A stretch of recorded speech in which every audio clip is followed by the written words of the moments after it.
Today, we are going to discuss a beautiful problem from Atcoder named n slimes. This is an overview for this video. First, I'm gonna show you the problem statement. Then we are going to solve the examples to make sure we are on the same page. Then I'm gonna give you some hints before telling you the full solution. Then I'm gonna tell you the final solution. And then we are going to implement the problem with C++ together. And by the way, this is Ali from Algorithmic Academy. Let's get started.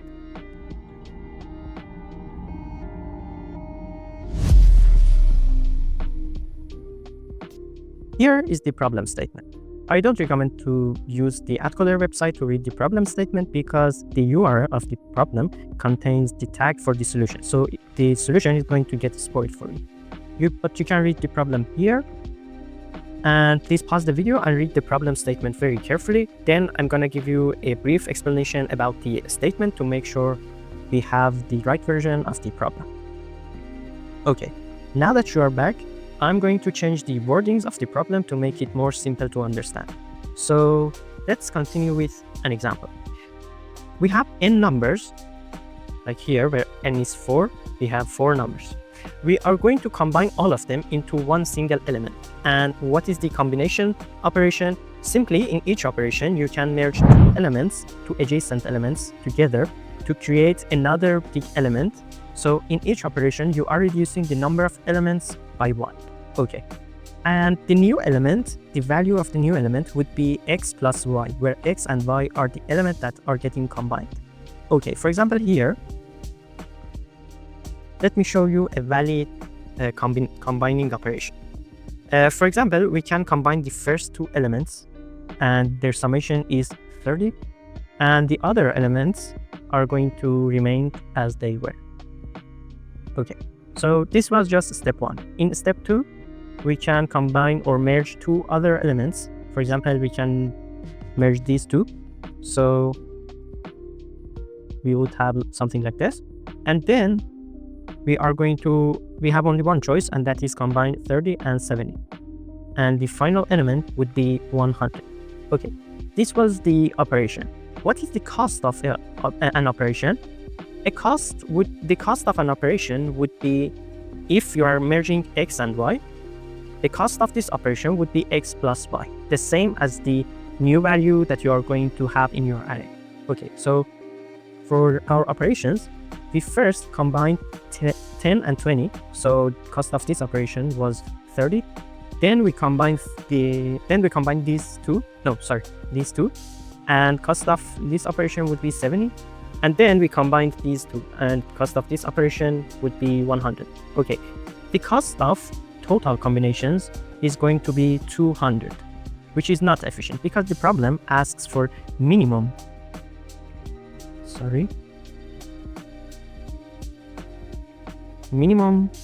cost of combination operations. Okay, so how are we going to get 190 from these numbers? To get the optimal solution for this particular example, we can do operations as this. First, we are going to combine these two. Okay, so we would have 30 for these two, and another 30 and a 40. And cost of this operation as step 1, so this is step 1, and its cost would be 30 because 10 plus 20 would be 30. Okay, what is the second step? Step 2.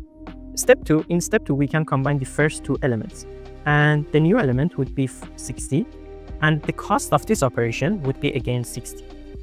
And in the last step, step 3, we are going to combine these two since we don't have any other choice. So the new element or the new value would be 100 as well as the cost. Okay, now you are going to add these costs together, and obviously we would have 190. Okay, so we've got the optimal solution for this example. I'm not gonna explain other examples, you can do it as yourself.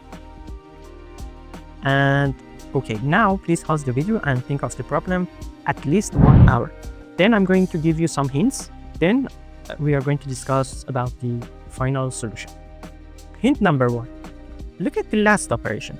Okay, so in the last operation, we merged or combined only two elements of the array. So for example, x and y.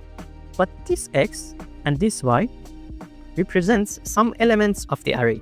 Look at those elements. I mean, what elements can be in x and what elements can be in y? Hint number 2. Think of dynamic programming or DP. Before telling you the correct definition for DP, I'm going to start with a natural definition of all DP problems, and that is DP of I, which is the answer to the problem or the minimum cost to merge the first I elements. Okay, so for example, let's continue with some example. So for example, in the first example, we have 4, 10, 20, 30, and 40. And DP of I is the minimum cost it takes to combine the first I elements. Okay, so what would be DP of 1? DP of 1 says that the minimum cost to combine the first element. So we have one element, there is nothing to combine, so the answer would be 0, because the problems is already satisfied and no cost required. So DP of 2, it says what is the minimum cost for merging or combining the first two elements. Since we have only two elements, there's only a single way to combine them, and that is to combine 10 and 20. The cost of that operation would be 30, which is 10 plus 20. Okay, so DP of 3. Okay, what is DP of 3? Can you find a formula for DP of 3 with respect to previous DPs, like DP of 1 and 2? Okay, so we have these three elements, so forget about 40. And okay, let's say that we are going to combine 30 in the last operation. So first we are going to combine these two, and then we are going to add the result to 30. Okay, what if we are going to use 30 in the first operation, like we are going to merge or combine these two? Then what happens?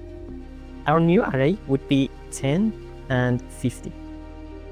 But this is not DP1 nor DP of 2, because DP of 2 talks about this range, and DP of 1 talk about this one, and this is none of them.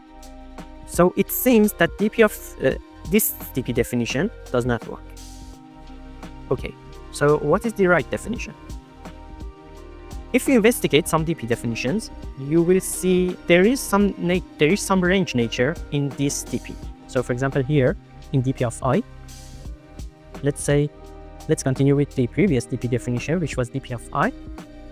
And from the first hint, if you remember, I said that in the last operation, if we have x and y, what elements are for x? If you think of that, you will see that x is a prefix of element. So for example, combining all these elements would lead to x, and y would be a representative for a suffix of array.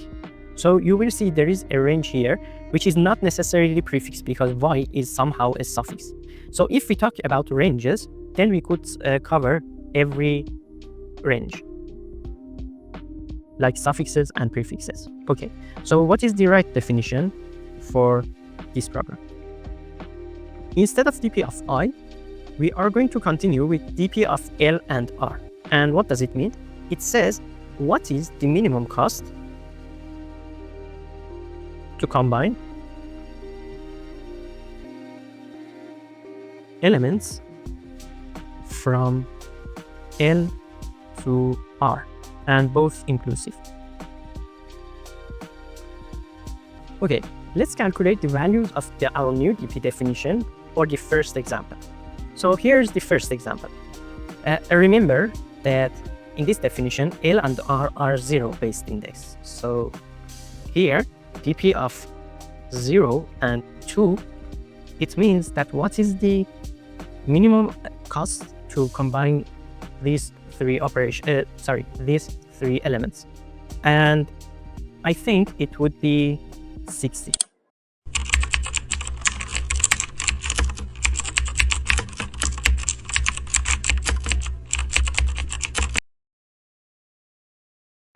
and the answer would be first combine 10 and 20, and then combine 30 with them.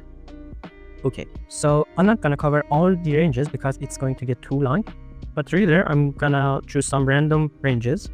For example, next range could be a 2-element range like this, and it would be 2 to 3.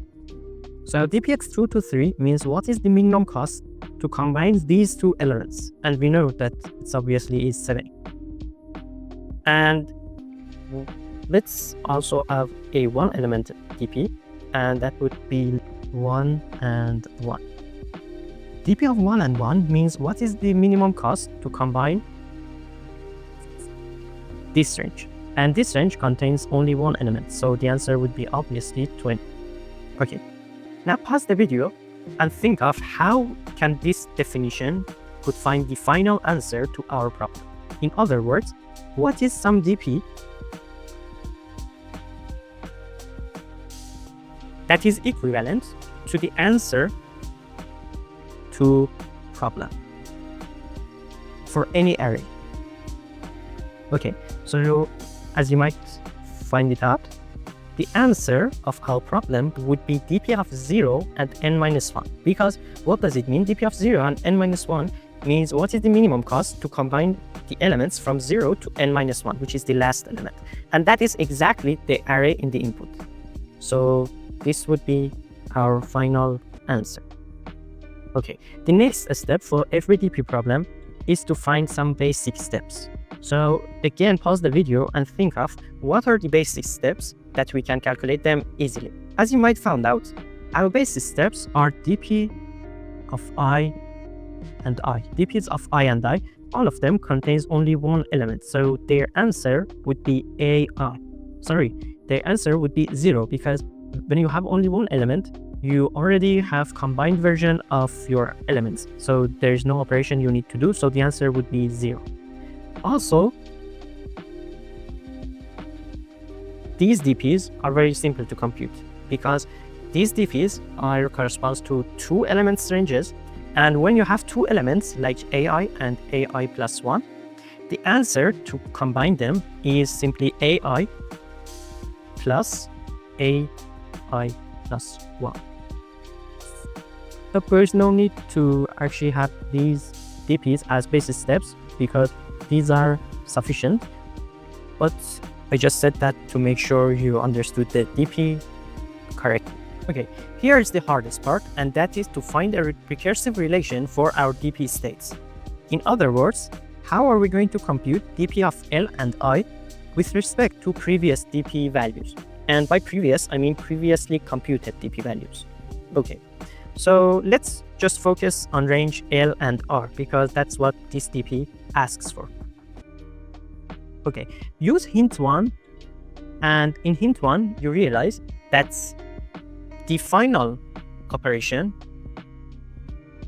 is to combine a prefix and a suffix, because in the final operation you have only 2 elements, and this x is correspond to a prefix, and this y is also correspond to a suffix. So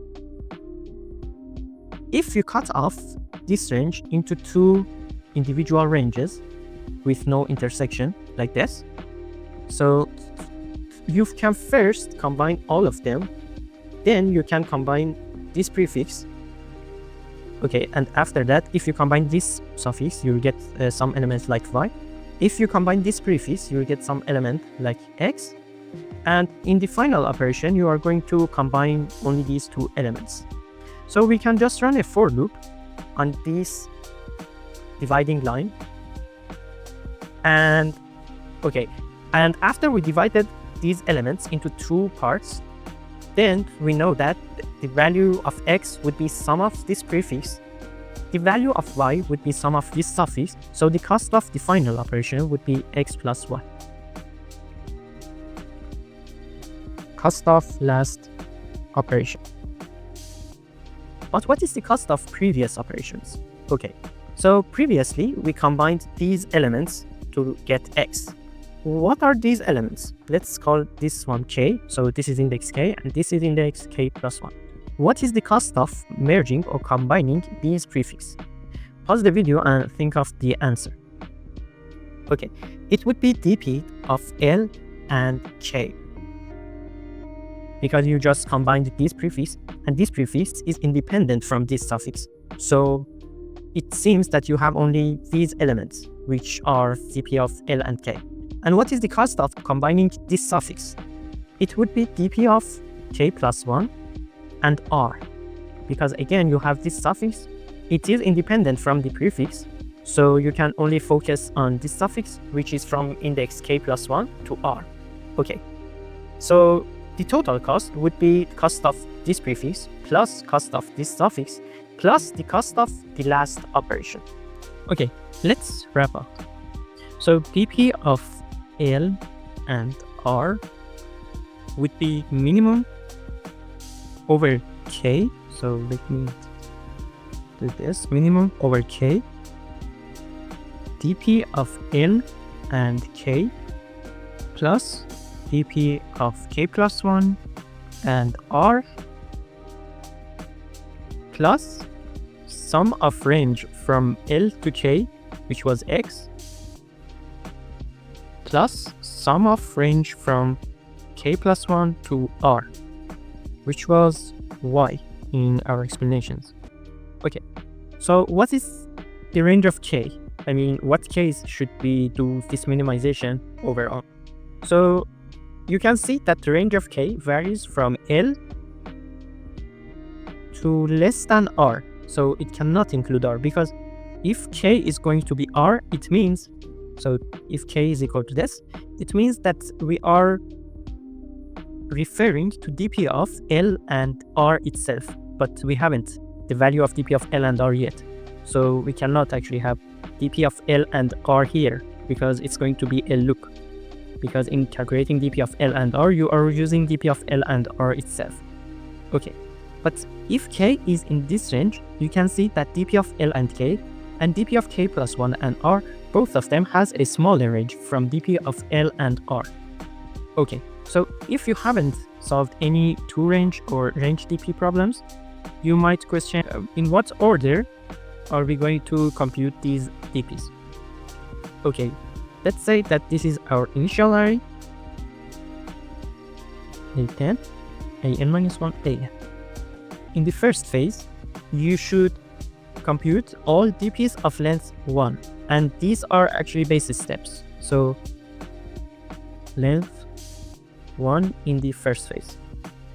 It doesn't matter in what order, but naturally you're going to loop over them from 1 to n. In the second phase, you are going to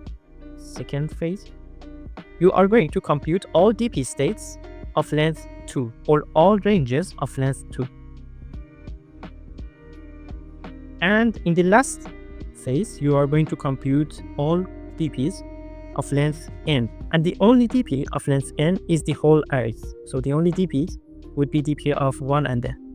Sorry, I got confused. I used 1 based index here, but you can actually change them to this.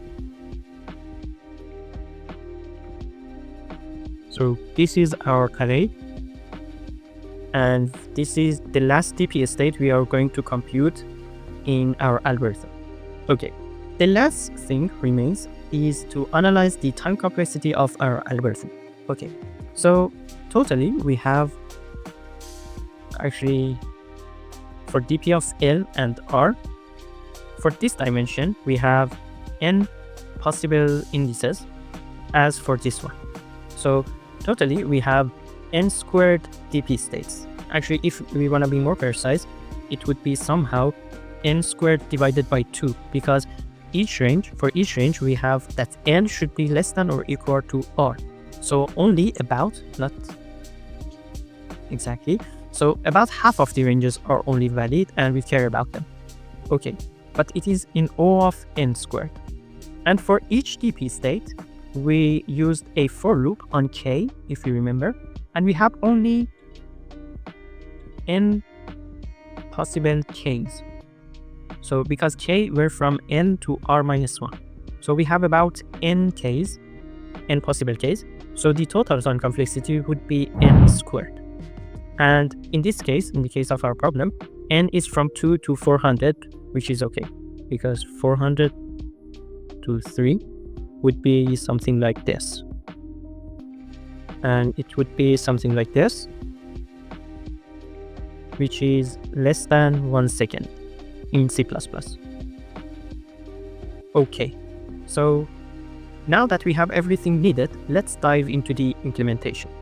So the first thing I'm going to do is to have a max n, which is 400 plus 5.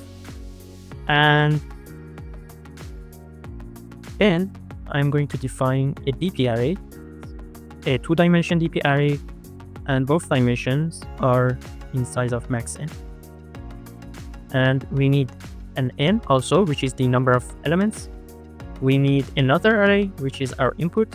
So maybe it would be better to put this one in an individual line, because this is not our problem's input, and these as a one line, because this line is our problem's input and this one is what we are going to use to find our solution or find our answer. Okay, so let's get inputs. So the first line is going to get n, which is the number of elements.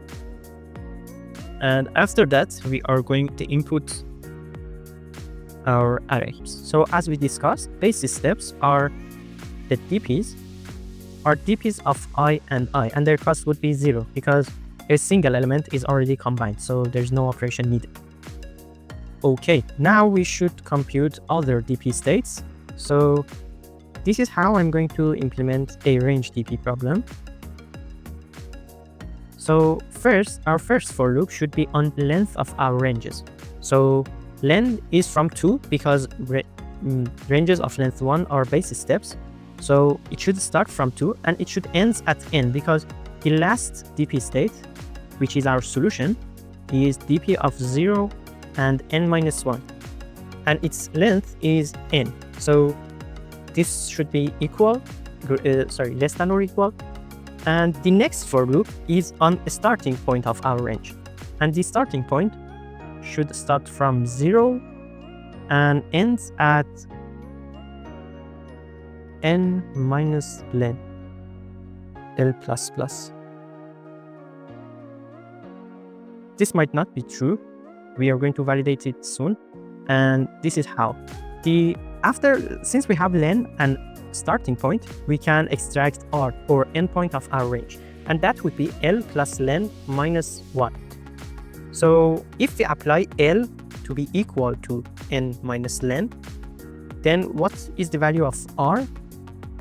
Then r would be, so you should replace this l with this value, then r would be n minus 1, which is correct, I believe. Okay, so let's continue.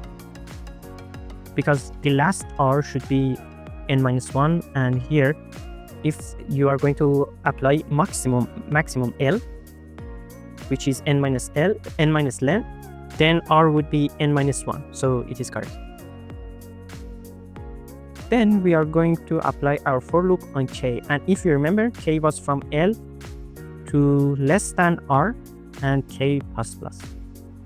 Okay, and dp of l and r is minimum of dp of l and k, dp of k plus 1 and r, plus sum of range from l to k, plus sum of the range from k plus 1 to r.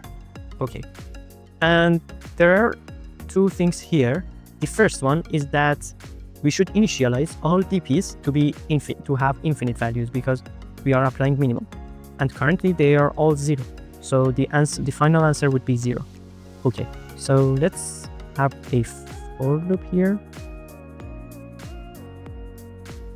DP of I and j would be some large values, and then let me bring back this line here. No, it is better. Okay, let's have our initialization here and our basis steps here. dp of I and I is 0. Okay, and dp of I and j should be some very large value. And due to our problems constraint, the larger value, we can use 1e18. It is very large. Sorry, I haven't defined LL. Okay. I can have j starting from I. And yes. Okay. Now we need to only replace these sums with their value. And how are we going to do that? We can have another two-dimensional array named sum, and sum would also have the same dimensions as dp. And I want to fill in sum in such a way that sum of L and R should be the summation of elements of our array from R to L. Okay, and since we have a useful for loop here, we can reuse that to fill sum 2. So sum of ij would be sum of I and j minus 1 plus a of j.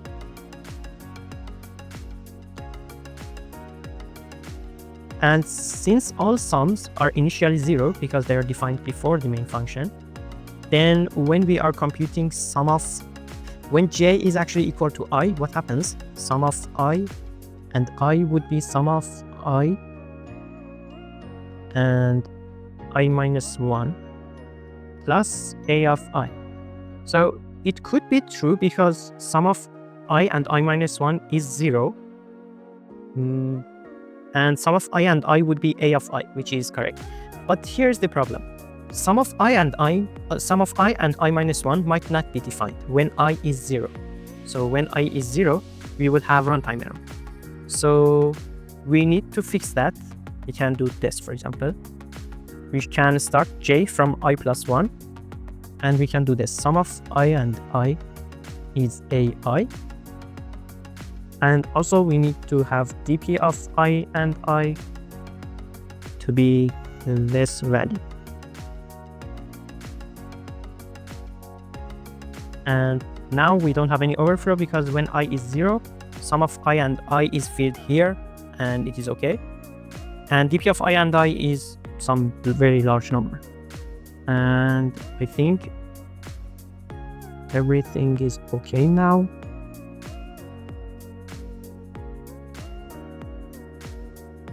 So we can also put our basis steps here because there is no need for this anymore. This is not a good practice, so I don't recommend it, but it makes our code a bit simpler and shorter. Okay, now here we just simply replace sum of L and K to sum of L and K, and this one as well.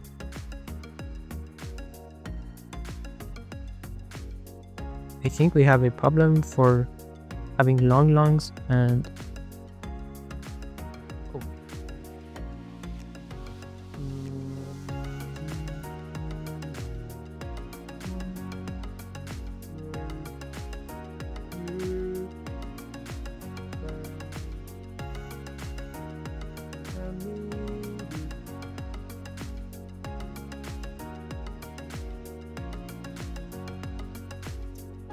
what happened with this one? dp of L and R. And sorry, I don't know what happened. This would be dp of L and K plus dp of K plus 1 plus sum of L to K plus, and this is a syntax error. Okay, now let's run our code on examples and let's dive into the debugging phase. Okay, let's run the program.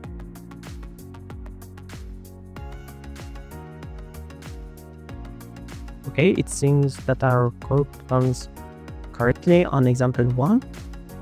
Let's test example 2. Again, it is correct, and let's run example 3. It seems that it is also correct. And for the last example, again, our answer is correct. Okay, so let's simply submit a last check. Okay, long, TP and sum, and max is also correct. Okay, so hopefully we get accepted.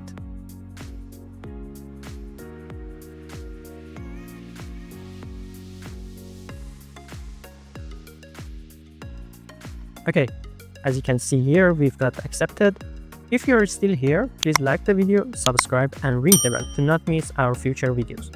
Also, putting comments would really help us to improve our future videos. See you on next videos, and happy coding until then.